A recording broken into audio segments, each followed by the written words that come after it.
নমস্কার বন্ধুরা, আশা করছি সবাই ভালো আছেন। তো আজকে আমি আপনাদের সামনে গরমকালের একদম সিম্পল কয়েকটা রেসিপি নিয়ে হাজির হয়ে গেছি। ভালো লাগবে খেতে আশা করি। তো চলুন শুরু করা যাক আজকের এই রেসিপিটা। তো দেখতেই পাচ্ছেন কড়াই গরম হয়ে গেছে, দিয়ে দিলাম এর মধ্যে 1/4 টেবিল স্পুন সর্ষের তেল। তেলটা গরম হয়ে গেছে, দিয়ে দিচ্ছি এর মধ্যে 1 টিস্পুন মতন গোটা জিরে।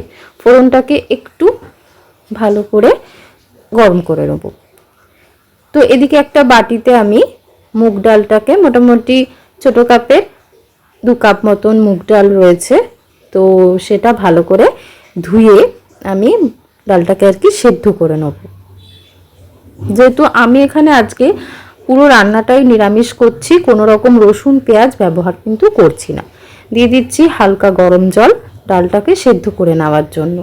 তো গ্যাসের ফ্লেমটা একদম লো করে দিয়েছি যাতে ডালটা প্রপারলি সেদ্ধ হয়। তো এবার আমি এর মধ্যে দিয়ে দেবো অল্প একটু সামান্যতম নুন, 1/4 টিস্পুন মতন নুন ব্যবহার করলাম। আর দিচ্ছি এর মধ্যে সর্ষের তেল, দিয়ে ডালটাকে আমি সেদ্ধ করে নিচ্ছি। একটু মিশিয়ে দেবো। তো ডালটা সেদ্ধ হচ্ছে, আমি এবার কড়াইতে দিয়ে দিচ্ছি 2 টেবিল স্পুন সর্ষের তেল। তেলটাকে গরম করে নিচ্ছি। এবার আমি এর মধ্যে দিয়ে দিলাম 1 টিস্পুন মতন কালো জিরে। ফোড়নটাকে ভেজে নেব। খুব ভালো করে কিন্তু ফোড়নটাকে ভেজে নিতে হবে। তো এবার আমি এর মধ্যে দিয়ে দিচ্ছি 2টো মিডিয়াম সাইজের আলু, আর দিচ্ছি এর মধ্যে একটা মিডিয়াম সাইজের ঝিঙে।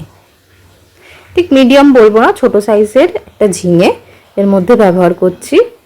1/4 টিস্পুন নুন দিয়ে আলু আর ঝিঙেটাকে ভালো করে ভেজে নেব। তার আগে দিয়ে দিচ্ছি অল্প একটু সামান্যতম 1 টিস্পুন মতন হলুদ গুঁড়ো,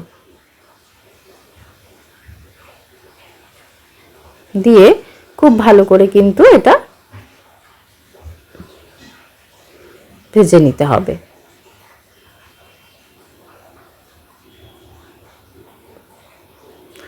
দেখতেই পাচ্ছেন গরমকালে এরকম হালকা পাতলাভাবে খেতে কিন্তু ভালো লাগে। এবার আমি এটাকে একটু ঢেকে দিচ্ছি 10 মিনিটের জন্য। ঝিঙে আর আলুটাকে খুব ভালো করে কিন্তু ভেজে নিয়েছি। দেখতেই পাচ্ছেন ঝিঙেটা কিন্তু সেদ্ধ হয়ে গেছে আর আলুটাও মোটামুটি সেদ্ধ হয়ে এসেছে। তো আমি এবার এর মধ্যে দিয়ে দিচ্ছি 4 টেবিল স্পুন পোস্ত বাটা আর একটা কাঁচা লঙ্কা বাটা। তবে কাঁচা লঙ্কাটা আপনারা স্কিপ করতে পারেন, এটা সম্পূর্ণ কিন্তু অপশনাল। যারা ঝাল খেতে পছন্দ করেন না তারা কিন্তু এটা স্কিপ করে দিতে পারেন। দিয়ে দিলাম। খুব ভালো করে কিন্তু এটা পোস্তটাকে আর কি আলু ঝিঙের সাথে ভেজে নিচ্ছি। যদি আমার চ্যানেলের রেসিপিগুলো আপনাদের ভালো লেগে থাকে তাহলে অবশ্যই লাইক শেয়ার সাবস্ক্রাইব করতে চ্যানেলটাকে ভুলবেন না। পাশে থাকা বেল অপশানটা প্রেস করে দেবেন, যখনই কোনো নতুন রেসিপি আমি আপলোড করি আপনাদের কাছে যেন নোটিফিকেশানটা পৌঁছে যায়। তো এটাকে একটু ভালো করে আমি ভেজে নিচ্ছি, নেড়ে চেড়ে নিতে হবে। এটা খুব বেশি কিন্তু ঝোল আমি রাখবো না। আবারও এটা 10 মিনিটের জন্য আমি ঢেকে দিচ্ছি। এবার আমি এর মধ্যে দিয়ে দিচ্ছি পোস্তর বাটি ধোয়া জলটা। আলু আর ঝিঙেটা সেদ্ধ হয়ে গেছে, একটু নেড়ে চেড়ে দিলাম। আবারও এটা আমি 10 মিনিটের জন্য ঢেকে দিচ্ছি। তো আমার এই আলু ঝিঙে পোস্ত একদম কমপ্লিট। এটা ঠান্ডা হলে কিন্তু অনেকটাই টেনে যাবে। আমি এবার বাকি রান্নাগুলো তৈরি করে নেব। দেখতেই পাচ্ছেন কড়াইতে আমি দিয়ে দিচ্ছি আবারও 2 টেবিল স্পুন মতন সর্ষের তেল। তেলটা গরম করে নিচ্ছি। দিয়ে দিচ্ছি এর মধ্যে 1 টিস্পুন রাঁধুনি ফোড়ন। ফোড়নটাকে একটু ভালো করে গরম করে নিতে হবে।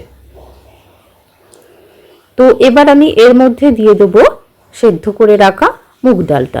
তো আমি বলে রাখি, ডালটা যখন সেদ্ধ হচ্ছিল তো আমি অল্প একটু সামান্যতম কিন্তু হলুদ দিয়েছিলাম, মোটামুটি 1 টিস্পুন মতন। ডালটা আমি ঢেলে দিলাম, ভালো করে কিন্তু এটা ফুটিয়ে নিতে হবে। মিশিয়ে দিচ্ছি, আর গ্যাসের ফ্লেমটা লো টু মিডিয়াম রেখেছি। দেখুন ডালটা অনেকটাই কিন্তু ফুটে গেছে, ডালটা আমার কমপ্লিট। আমি এবার এখানে আলু দুটো বয়েল করে রেখেছিলাম, তো আমি এটা মেখে নেব। তো দিয়ে দিচ্ছি অল্প একটু নুন, একদম সিম্পল ঘরোয়া রেসিপি। ভালো করে কিন্তু এটা মেখে নিচ্ছি।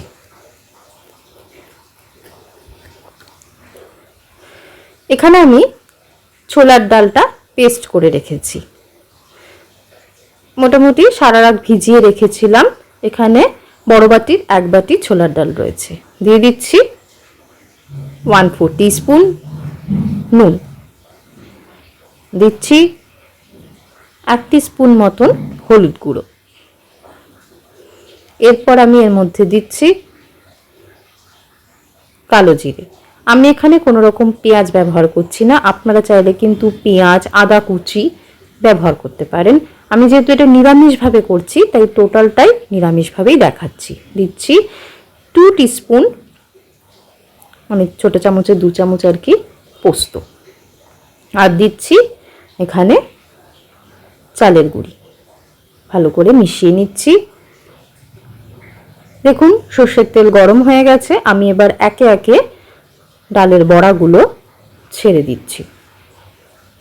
এরকম ডালের বড়া করে আপনারা কিন্তু পোস্ত দিয়ে করতে পারেন, কিংবা আলু দিয়ে ঝোল করতে পারেন মাখা মাখা করে আর কি, বা এমনি ভাজাও কিন্তু ডালের সাথে খেতে ভালো লাগবে। আমি এবার একে একে ছেড়ে দিচ্ছি। এক পিঠ হয়ে যাবে, অপর পিঠটা কিন্তু উল্টে দেবো। আর বলে রাখি গ্যাসের ফ্লেমটা কিন্তু একদম লো রেখেছি, যাতে ডালের বড়ার ভেতরটা ভালো করে কিন্তু ভাজা হয়। নয়তো যদি আমি ফ্লেমটা বাড়িয়ে রাখি, ওপরটা তো তৈরি হয়ে যাবে কিন্তু ভেতরটা কিন্তু কাঁচা থেকে যাবে। দেখতেই পাচ্ছেন আমি এবার ছেড়ে দিলাম। আমি এবার আপনাদের দেখিয়ে দিই, একে একে কিন্তু এক পিঠ হয়ে গেছে। আমি এবার চামচের সাহায্যে এটা উল্টে দিচ্ছি।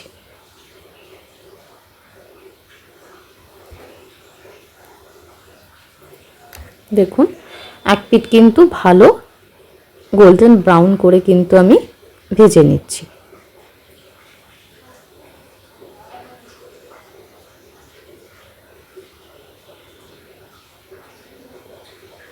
দেখতেই পাচ্ছেন আপনারা, খুব মানে মোটামুটি 8 ঘন্টার মধ্যে এই রান্নাগুলো তৈরি হয়ে যাবে। তো আমার এই ডালের বড়াটা, ছোলার ডালের বড়াটা একদম কমপ্লিট হয়ে গেছে। দেখুন আমার এই থালিটা, নিরামিষ থালিটা একদম ডান। আমি এবার এটা সার্ভ করে দিয়েছি। অবশ্যই একবার বাড়িতে কিন্তু এইভাবে ট্রাই করতে পারেন। লেবু লঙ্কা দিয়ে পরিবেশন করে দিয়েছি। ধন্যবাদ।